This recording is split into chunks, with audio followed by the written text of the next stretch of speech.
Hello mga kabibig, welcome back sa ating bagong YouTube channel. So ito kabibig ba, may video sa Senator Amy Marcos ba? Meron siyang binuking. I don't know kung may katotohanan ba ito or hindi, pero shocking revelation ni Senator Amy Marcos. Sabi daw di umano ng mga NBI agents na si BBM daw ang nasa likod ng nangyari sa Senado ngayon. Sa ang instruction daw kabibig, naku po, dapat talaga makuha si Bato kahit at all cost. Kung merong matsugi or hindi, basta makuha si Bato. Totoo kaya ito kabibig? Pero sabi niya ni Senator Amy Marcos, sinagot naman niya ni BBM. Sabi ni BBM, wala siyang kinalaman sa nangyayari sa loob ng Senado. At yun din ang sabi ni Senator Alan Peter Cayetano kung saan tinawagan niya si BBM. Sabi ni BBM, wala akong kinalaman dyan. Si BBM tinawagan ng NBI. Sinabi din ng NBI, wala siyang ang NBI wala din kinalaman, pati ang mga ang pulis. Tapos si Atty. Torion, nasa silang banda, sa may taas yata yun, may nakuhang video ng mga taong nakasuot ng vest ng NBI. Ay naku, kabibig, panoorin itong mga revelasyon ni Senator Amy Marcos, itong statement ni Bongbong Marcos, itong video na nakuha ni Atty. Torion. Ito nakuha ni Atty. Torion na video ba, parang kung i-analyze natin ang statement ni Senator Amy Marcos, bahala kayo kabibig. Oy, panoorin nyo na lang ha. Watch this video. Okay, ngayon bibisitahin ko muna itong opisina ko. Hindi ko alam kung ano na nangyari sa aking mga tauhan kasi kanina nagputukan, patay lahat ng ilaw. Ngayon lang ako nakaakyat eh. Grabe itong nangyari dito. Bakit naman inatake yung Senado? Hindi ko akalain na mangyayari ito dito sa Senate ng Republika ng Pilipinas. Ganito na lang ang turing nila sa amin at ang balita, palibhasa lahat sila nagdi-deny. Ang next daw na sasabihin, gawa-gawa lang namin to para mahawakan ang liderato ng Senado at pagtakpan ang impeachment. Ano ba namang kalokohan to? Eto na nga at nagtatago kami dito sa barilan, putukan at siege ng Senado. Sasabihin pa na gawa-gawa daw namin kasi lahat sila denied to death, walang nag-utos, nalusubin ng Senado, walang may kinalaman, wala ang talagang mananagot. Eto na naman tayo. Flood control na naman ba? Ayan may mga flashlight pa Naka-uniform NBI pa Hindi lang masyado clear na. Ayan.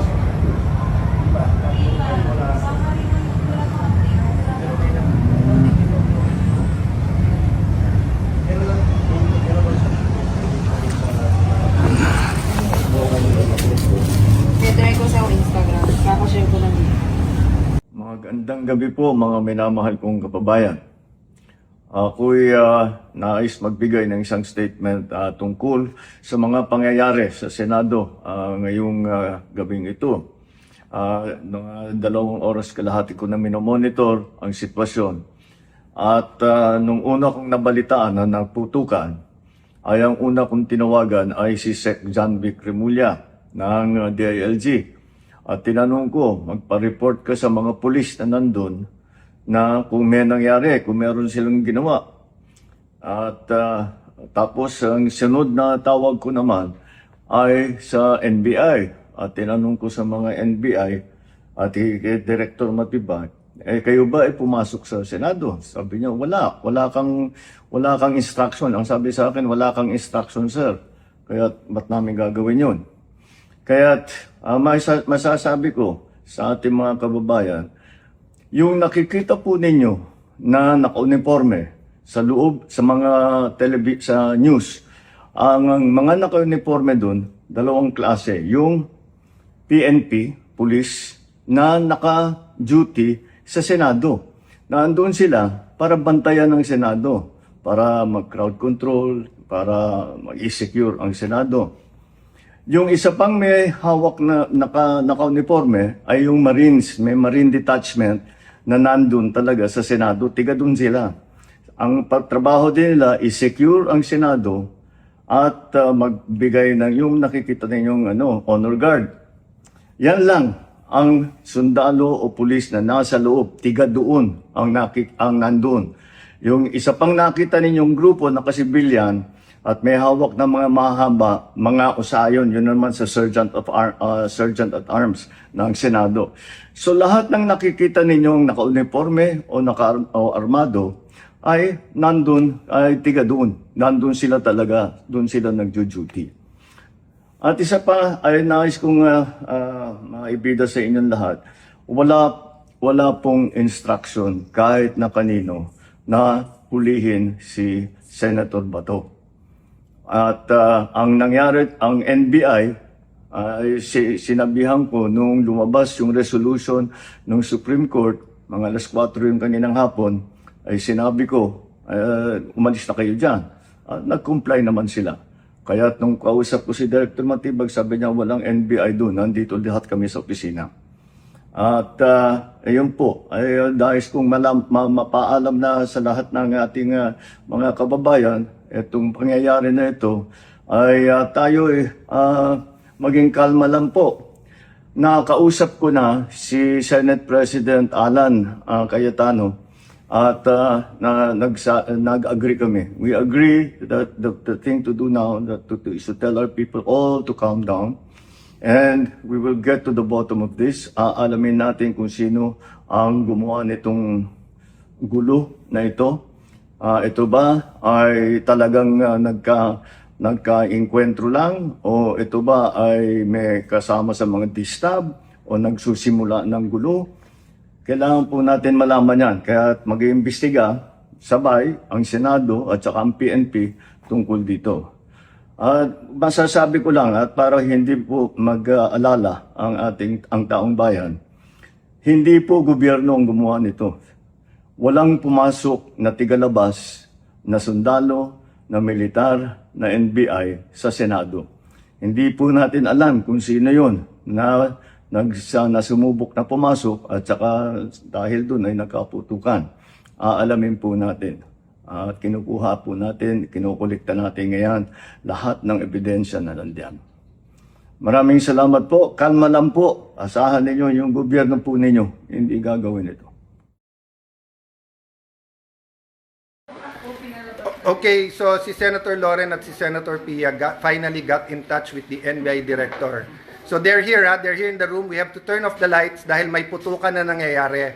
Si Senator Pia and si Senator Loren called the NBI director. He said wala daw sila dito dahil pinaalis daw nila dito. So he said please find out what's happening kasi nagpuputukan. Sabi niya walang magagawa kasi pinaalis. And then he started saying, wag kami magtaas ng boses. What will you do, Director, kung may putukan na at lahat ng staff mo at yung mga usaan mo naka-vest na lahat and hindi malaman mangyayari? What would you do? Hindi ba dapat ang sagot mo, ma'am, sir, I'll go there, I'll make sure you'll help? That's what I was expecting him to say. When Senator Loren was talking to him very calmly, I said, what are you gonna do about this? Pinuputukan kami dito. Sabi niya, hindi kami makalapit, pinalis nyo kami dyan. Sabi ko, well then do your job, make us safe, this is not good. Ma'am, wag mo ako sigawan. Yun lang ang masasabi mo sa akin. Pinuputukan kami, sasabihin mo sa akin, wag kitang sigawan. Sumisigaw ako dahil mataas ang emotion. So, I'll give everyone context. 4 senators got tips 30 minutes ago while we were talking na umalis na dito kasi may mangyayari. So, yung isa kapwa senador, yung iba kung sino-sino nagsabi. So, the emotions are high here because bakit kami paalisin? We're waiting for the articles of impeachment and we're having a meeting. Nasabi lang dadating na. So, again, no? Kung sino nakikinig from the government, this is the Senate of the Philippines. We are allegedly under attack. The Sergeant of Arms has confirmed na may putukan na dito. So please, kung sinong nanonood, sinong nakikinig, we expect yung tawagan namin would understand the emotions here and will say we'll do something about it. No? So the rest, mga nasa Senate, turn off the lights, stay low. Kung may active shooters, follow the protocols. So yun na nga mga kabibig, ikaw ano ang iyong komento hinggil dito? Grabe, ang gulo ng Pilipinas. Oy, pero sabi ni Bongbong Marcos, mga kababayan, huwag kayo mag-alala.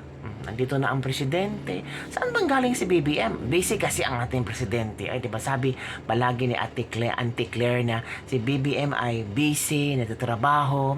At sabi pa ni BBM, nanonood siya sa nangyayari sa Senado. Oh, kung nanonood ka sa nangyayari sa Senado, dapat sana nung nakita mo sa TV na may nangyari na sa Senado kaguluhan, sana tinawagan mo ang NBI, ang sina John Vic Remulla na, uy, puntahan nyo ang Senado, nagkagulo. Eh bakit pa ang mga senador pa ang tumawag kina John Vic o kina Matibag, Melvin Matibag na, uy, nakagulo na kami dito, tulungan nyo kami. Diba? Kung sabi ng BBM na nanonood na siya ng TV, nagsusubaybay daw siya. Kung isang presidente ka, dapat kung ano nangyari sa Senado, karga mo pa rin yan kasi mga Pilipino yan, agad-agad umaksyon ka. Diba? Ay naku, ang gulo-gulo ka, bibig. Kayo na ang bahalang mag-analyze dyan kung ano ang inyong komento. Comment down below. Ewan ko, nangyari sa Pilipinas ka, bibig, no? Ang gulo-gulo. May impeachment, may arrest warrant kay Bato de la Rosa.